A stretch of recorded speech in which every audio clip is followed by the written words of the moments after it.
In 1939, in the middle of nowhere, Stan buries a body in the floor of an old cabin before setting it all on fire. Afterward, he wanders around the countryside for a while until he comes across a carnival and decides to take a look. There's a variety of freak shows to watch, but Stan is particularly interested in two. One is Molly, the beautiful woman that can electrocute herself. The other is the geek, a deranged man that eats a live chicken in front of the public. The carnival bosses Bruno and Clem offer Stan a job with them and he accepts. He begins traveling with them doing various jobs, like selling merch, helping put up and down the tents, and catching the geek whenever he escapes his cage. The first time, Stan hits him in self-defense, but then he starts feeling bad for the geek, and one night, he even shares a cigarette with the poor guy. One day, the carnival stops near a house belonging to Zena and Pete, a couple that used to work as mentalists. They join the carnival with their act, which consists of using coded language and cold reading to trick their audience. Their coded language is all written down on a little book, and cold reading is just a matter of learning how to read a person's body language, fashion style, and level of education, among other things. Pete is an alcoholic, so whenever he's distracted, Zena and Stan get busy behind his back. Stan convinces the couple to teach him their tricks, so in his free time he practices with them or hangs out with Molly. The two of them become very close, and Stan even comes up with an idea to improve her act, which she adores. Bruno, who feels responsible for Molly since her dad died, gives Stan the shovel talk to protect her. Stan promises not to hurt her, and later, he asks Molly to get away with him so they could have an act of their own in the city. They almost kiss, but Molly runs to her cart without an answer. That night, the geek hits his head pretty badly. His fever won't come down, so Clem asks Stan to help him take the geek down to town. After a quick drive, they abandon the geek at a homeless shelter. Then during dinner, Clem explains how he usually acquires his geeks. He finds desperate addicts in alleys and manipulates them with sweet words.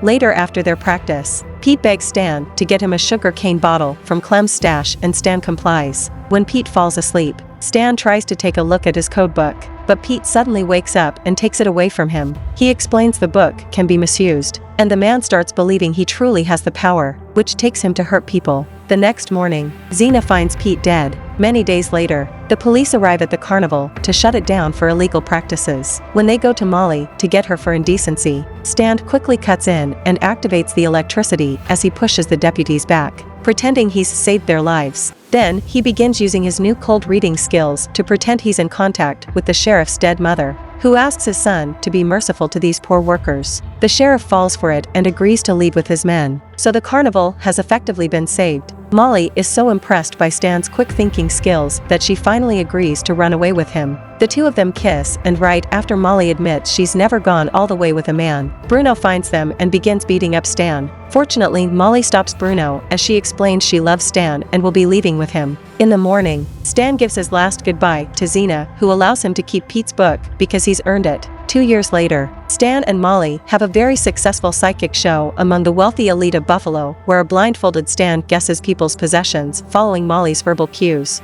Sadly, Stan can never stop dreaming about that day in the cabin. He continues to feel upset because the man that he buried that day was his father. One night during a show, a beautiful woman called Lilith tries to make Stan guess what's inside her bag without letting Molly talk to him because she suspects they're using a verbal code. However, by using cold reading, Stan still manages to guess there's a gun inside her bag and humiliates Lilith in front of everyone, reminding her she has no power. Then, he turns to Judge Kimball and pretends to be in contact with his dead son. After the show is over and they return to the dressing room, Molly scolds Stan for giving the man a spook when Pete had warned him that spook shows were always a very bad idea, since Kimball wants to meet them properly before they leave.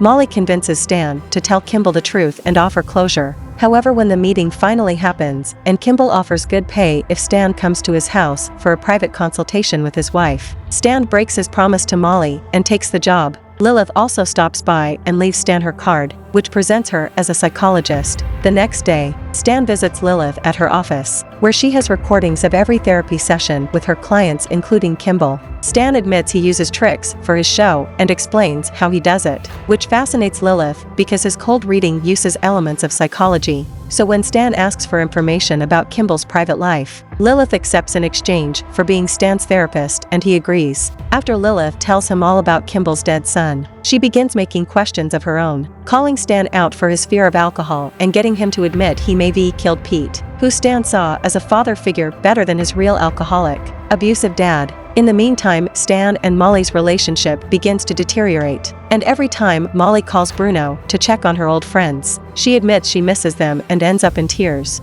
Some of the carnival workers come to visit them, and while having dinner together, Xena reads Stan's future with her tarot cards, warning him of incoming danger if he does the spook show. A few days later, Stan acts behind Molly's back and does the spook show for the Kimballs anyway, which is a big success thanks to Lilith's information.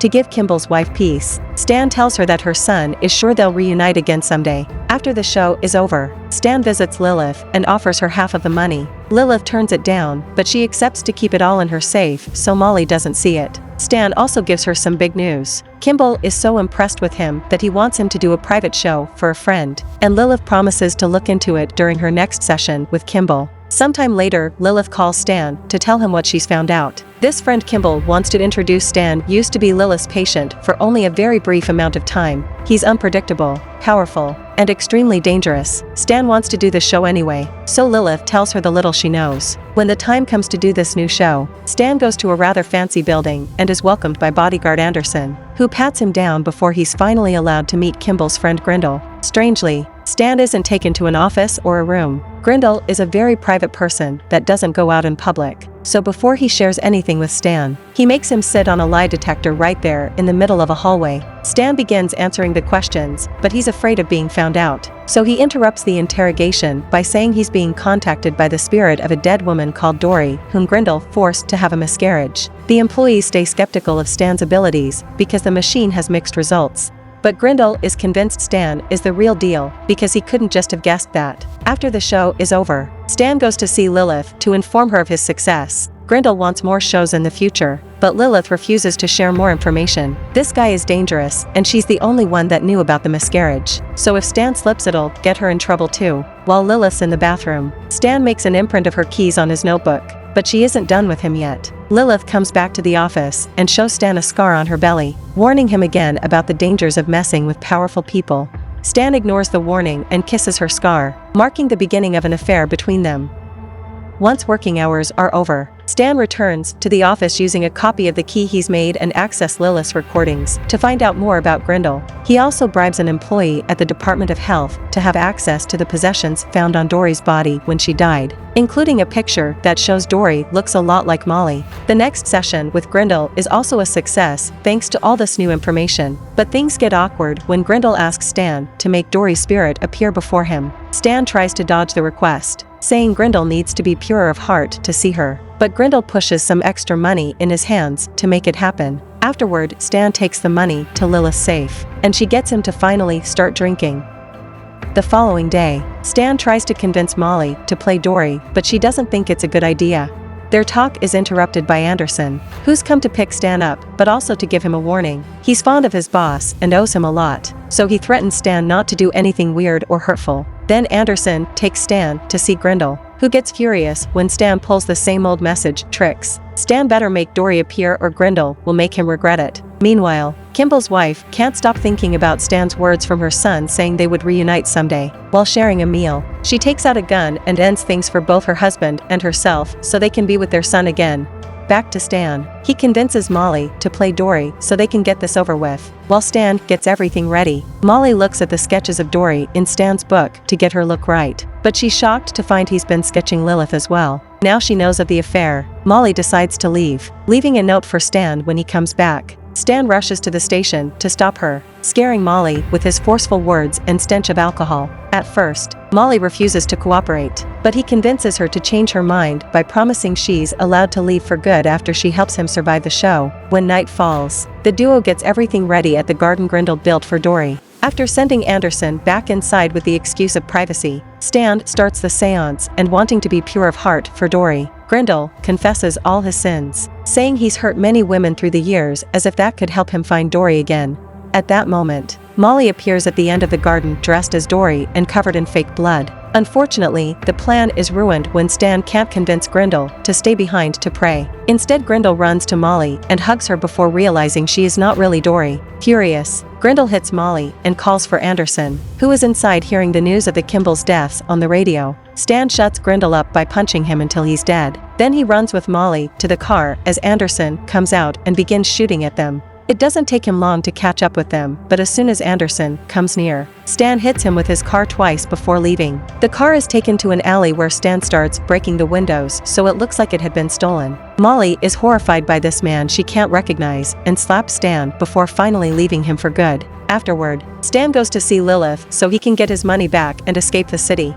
Lilith gets the bag with the cash ready for him, and after drinking a lot of whiskey, Stan tries to leave, but Lilith gets him to stay by kissing him and saying she loves him. Stan begins to get suspicious when Lilith turns on the recorder for his final session, so he throws the money on the floor and discovers it's all singles. The betrayal makes Stan freak out, but Lilith stays calm, calling him delusional and pointing out he can't prove anything about her involvement in his shows. She is incredibly disappointed by Stan for being just another money-obsessed man and shoots him, proving she is powerful after all. The bullet only grazes his head, so Stan jumps on Lilith and tries to kill her while she's on the phone with security. Hearing the guards are coming for him, Stan escapes the building and runs to the train station to hide inside a carriage behind a bunch of chicken cages. As the train takes off with Stan inside, he once again thinks of his father and that horrible day in the cabin. It turns out Stan told his old man he hated him before opening the window on a snowy day to let him die of hypothermia. From then on, Stan begins to wander around like a hobo, sometimes joining other groups of vagrants to share their fire.